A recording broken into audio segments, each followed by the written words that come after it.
Bienvenidos al programa Haciendo Familia, queridos amigos. Bueno, empezamos un tiempo para pensar, para reflexionar. La iglesia, nuestra iglesia, nos lleva a eso, a reflexionar sobre nuestras acciones, nuestra vida, pensar un poco de qué forma estamos llevando adelante nuestro ser cristianos en una preparación hacia la Pascua.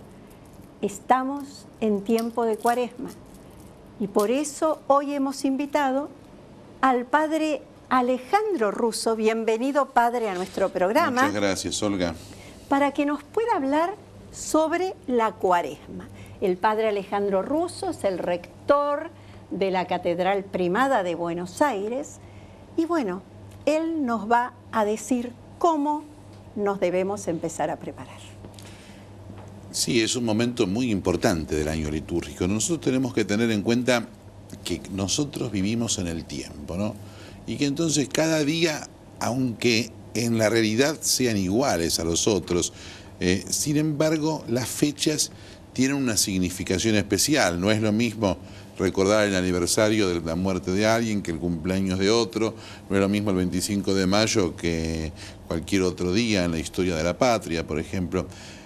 Y Dios ha querido también darnos siempre esa oportunidad de ir buscando y creciendo desde esa temporalidad hacia nuestra propia espiritualidad, ¿no? Por eso el tiempo litúrgico va teniendo una dimensión propia en cada momento del año, que a veces también tiene que ver con las estaciones del año. Por ejemplo, la misma Pascua, que si bien ocurrió la muerte y la resurrección de Jesucristo, la significación del tiempo en ese momento, digo, el tiempo pascual, tiene que ver con la primavera del hemisferio norte, que es un renacer a la vida, que es un encuentro como que todo puede comenzar de vuelta. Y el tiempo de Cuaresma es un tiempo en donde toda la iglesia está preparándose para la Pascua, ¿no? Y uno, ¿qué podría decir principalmente? Es como si todos nosotros que fuimos bautizados de chicos, o los que han sido también de adultos, hiciéramos ahora, en el tiempo de Cuaresma, una preparación bautismal, como si nos fuéramos a bautizar. Es decir, la actitud que la iglesia nos pide es que nosotros seamos catecúmenos, ¿no? Que tengamos el corazón abierto a las enseñanzas de Dios, como quien casi las está recibiendo por primera vez, con un entusiasmo renovado, ¿no? Para poder crecer en ese camino y para poder encontrarnos así mejor con Dios, porque es como que también, por otro lado, la Cuaresma nos ofrece esta posibilidad para que nosotros tengamos un ajuste. Todo se nos va a la mano. Acomodar las cosas en su lugar. Es decir, pasa con el escritorio, pasa con el ropero de las mujeres, pasará con, con cada cosa, y cada tanto alguien saca todo y ordena todo y pone todo de vuelta. Bueno, la Cuaresma un poco es eso, ¿no? Sacar todo y ordenar todo de vuelta. Benedicto XVI nos habla precisamente en su mensaje de Cuaresma de la responsabilidad, fijarnos bien en la responsabilidad para con el hermano.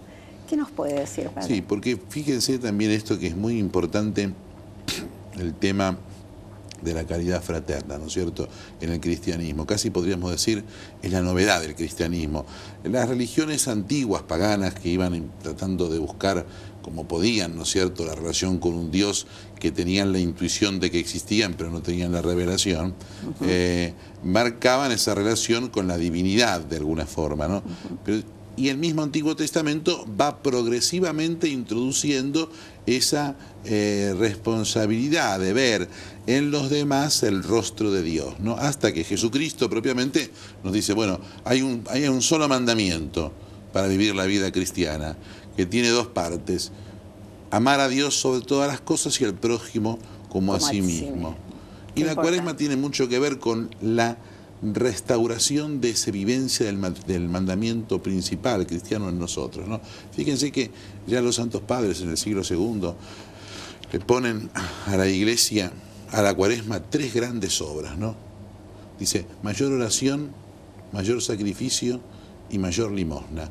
Y digo limosna porque no hay que aplicarle a las palabras un sentido peyorativo. Las palabras son lo que quieren decir, digo, no lo que uno le va inventando durante el transcurso del tiempo. Mayor oración que nos une más con Dios. Exacto. Y que, yo decía el otro día concretamente, lo decía en la Acción Católica, ¿qué significa mayor oración? Y significa que si uno reza 10 minutos, bueno, en la Cuaresma reza 20. Es decir, no es que uno le pone más sí.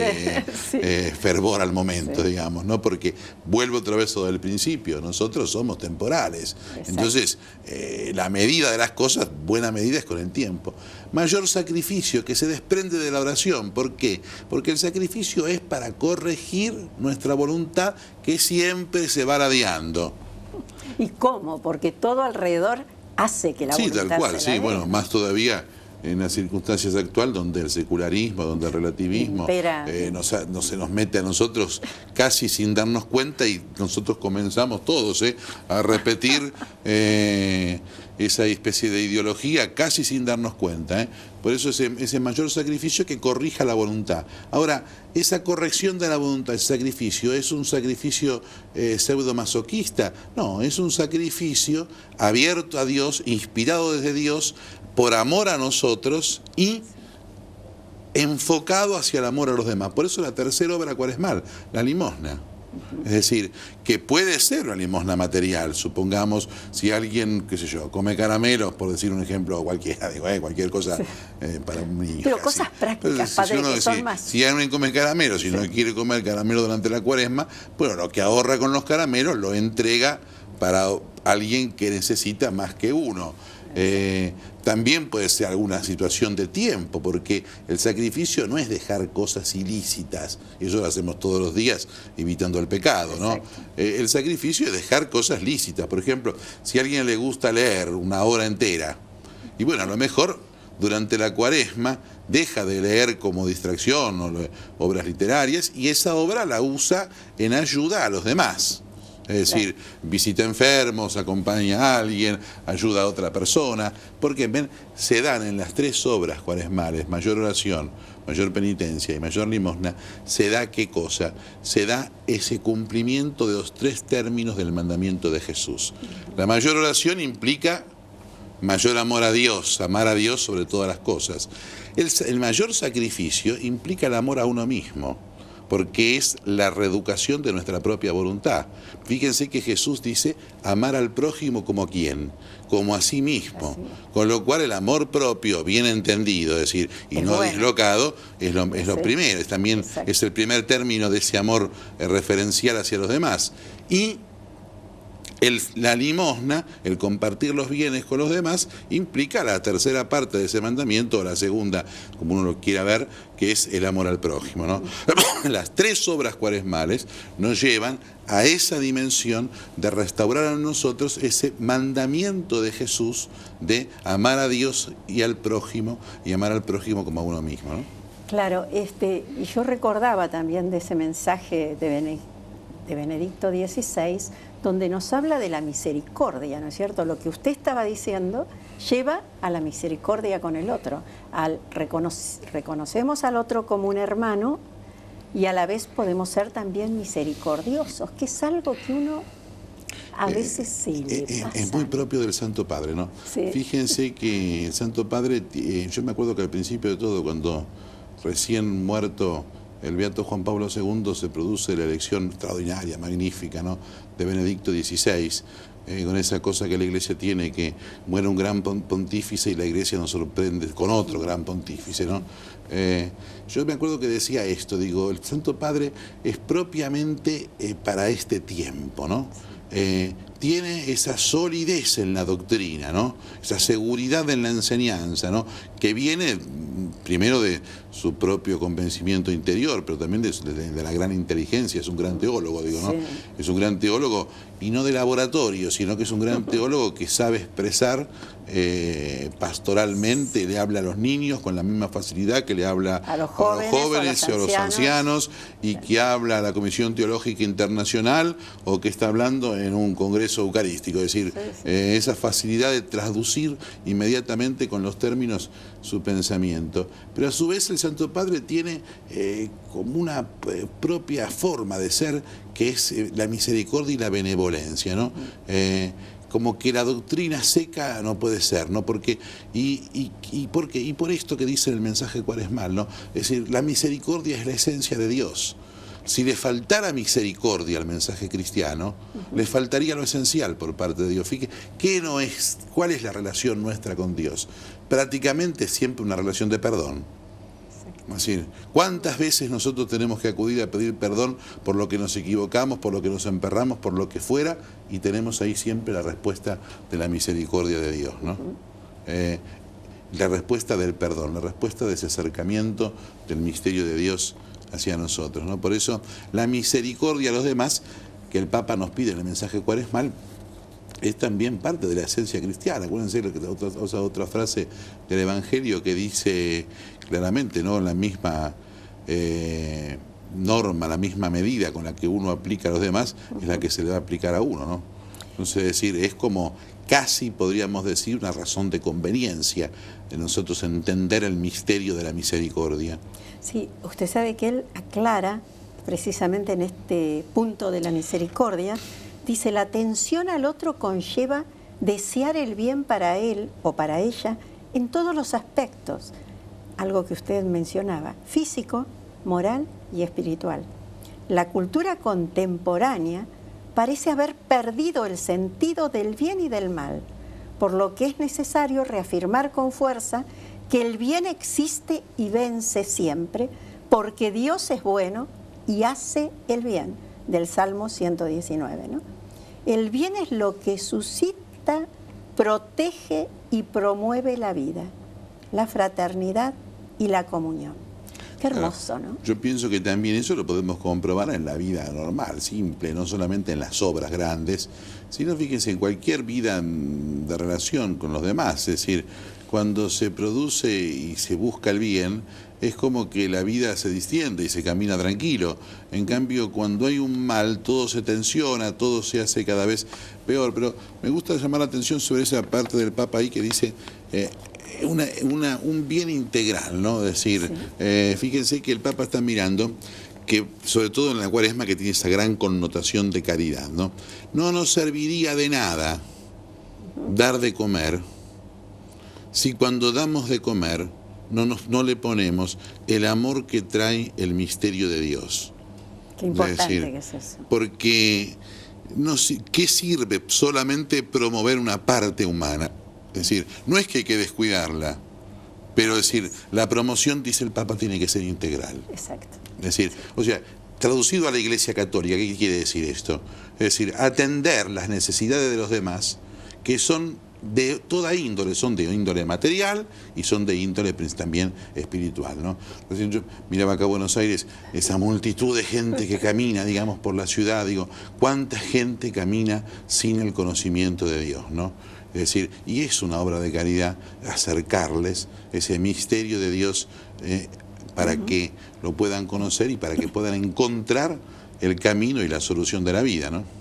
Bueno, hay otro punto donde también dice algo de lo que usted está diciendo, Padre. Los unos en los otros, el don de la reciprocidad, ser guardianes de los demás, contrasta con una mentalidad que al reducir la vida solo a la dimensión terrena, no la considera en perspectiva escatológica y acepta cualquier decisión moral en nombre de la libertad individual. No, y del bien de la persona también, es decir, perfectamente, el Santo Padre diagnostica, ¿no? Prácticamente lo que pasa, digo, fíjense, uno dice, esta persona va a hacer un mal, está haciendo una cosa que le va a hacer mal, digamos, ¿no? Y millones de voces, aún a veces las voces nuestras, y bueno, pobre persona, que haga esto porque entonces así se está contenta y tiene derecho a su propia vida y tiene derecho a esto y está haciendo un mal, porque el Papa usa una palabra, dice, no tiene visión escatológica. Es decir, porque también nos falta a nosotros eso, decir, la visión escatológica. ¿Qué quiere decir que nos falta la visión escatológica?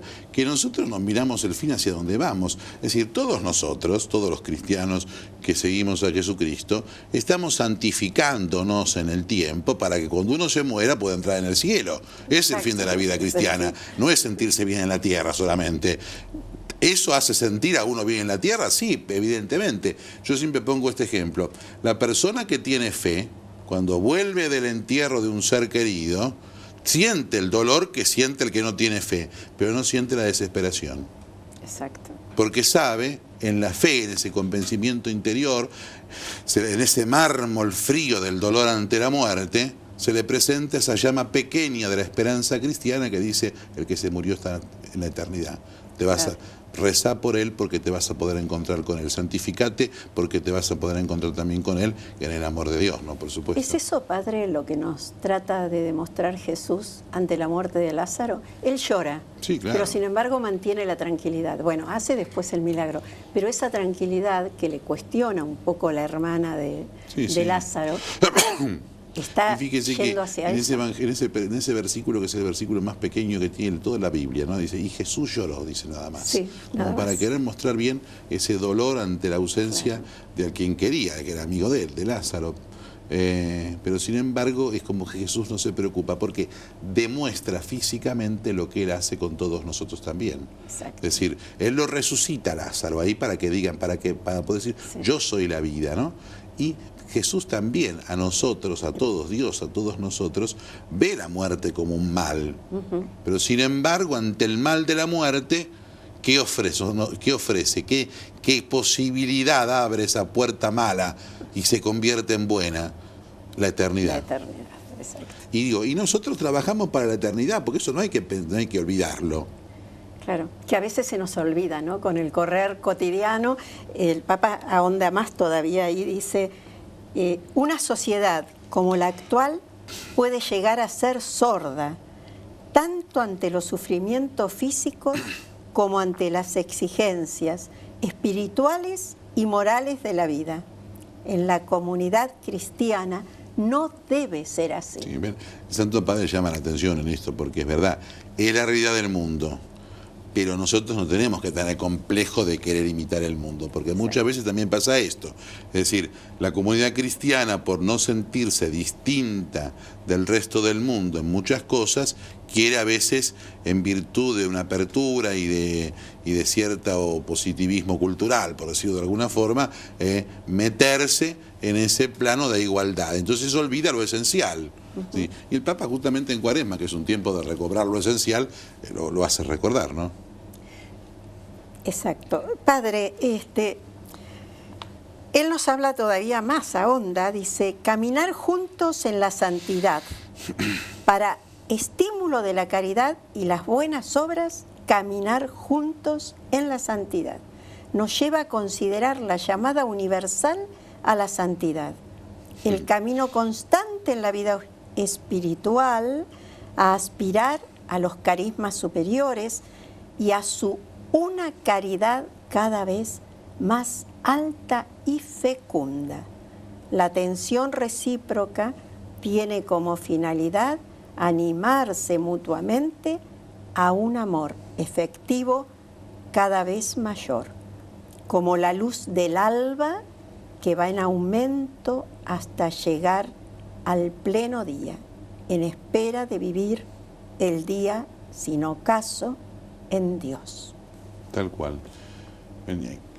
Yo diría esto, en primer lugar, el Santo Padre rescata acá lo comunitario de la Iglesia, ¿no? Es decir, la Iglesia es una comunidad que se ayuda mutuamente, es decir, todos vamos necesitando de la dimensión de caminar y de vernos flaquear y de ayudar, y como uno se levanta y el otro sigue adelante, y como el otro pide perdón a Dios y sigue caminando, y como el otro busca mejor tiempo de silencio y sigue con Dios, y entonces unos con otros en la fragilidad nuestra propia de cada uno nos vamos ayudando también en demostrarnos cómo intentamos buscar siempre ese camino de Dios, ¿no?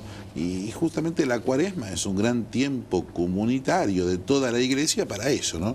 Toda la iglesia está en esto, todos somos pecadores, todos necesitamos reacomodar, todos necesitamos volver otra vez al origen de nuestra fe, todos necesitamos restaurar interiormente, desde el Papa hasta el último bautizado. Exacto. Entonces, en eso también se anima, porque también uno puede decir mal de mucho consuelo de tonto, pero sin embargo el mal de muchos también anima a que uno siga adelante, ¿no? De hecho, en la Cuaresma, en el Vaticano se hace un retiro, ¿no?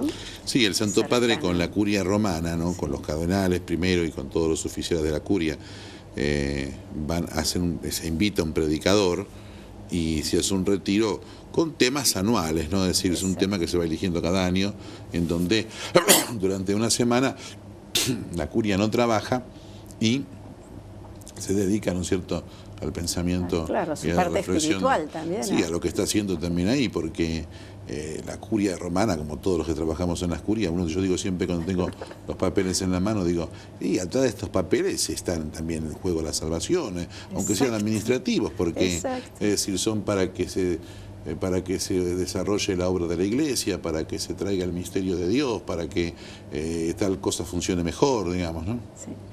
Padre, ¿qué le podríamos decir a los que nos están mirando? Este programa es Haciendo Familia, enfoca a la familia. ¿Cómo puede la familia vivir más intensamente esta Cuaresma? Que ya estamos en Cuaresma. Pero yo creo que es necesario. Las cosas que se aprenden en las casas, la gente no se las olvida más, digamos, ¿no? Es decir, es una catequesis absoluta, fundamental, digo. Y sí, la restauración del clima cuaresmal, aunque más no sea decir que estamos en Cuaresma. Yo lamento en el alma profundamente el cambio de disciplina que hubo con el tema de la abstinencia de la carne, ¿no? Sí, porque obligaba un poco, ¿no? Porque la abstinencia de la carne no es un sacrificio. La gente dice, ay, a mí me gusta más el pescado que la carne. Digo, bueno, porque la abstinencia de carne justamente no hace al sacrificio. La abstinencia de carne hace como a la ayuda a memoria. Exacto. Es decir, así como el día de fiesta se prepara un tipo de comida, el día de penitencia, que son los viernes, se prepara otro tipo de comida.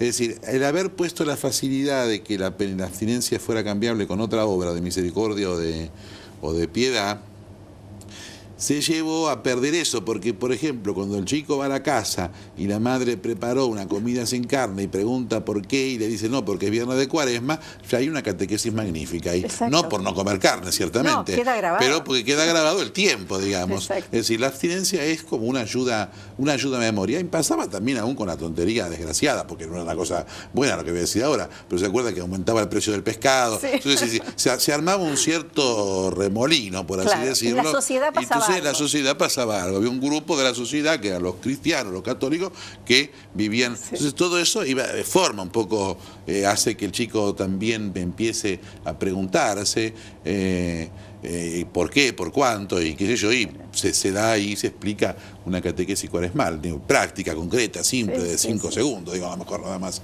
Pero al margen de eso que ya está ahora, digo, ¿no?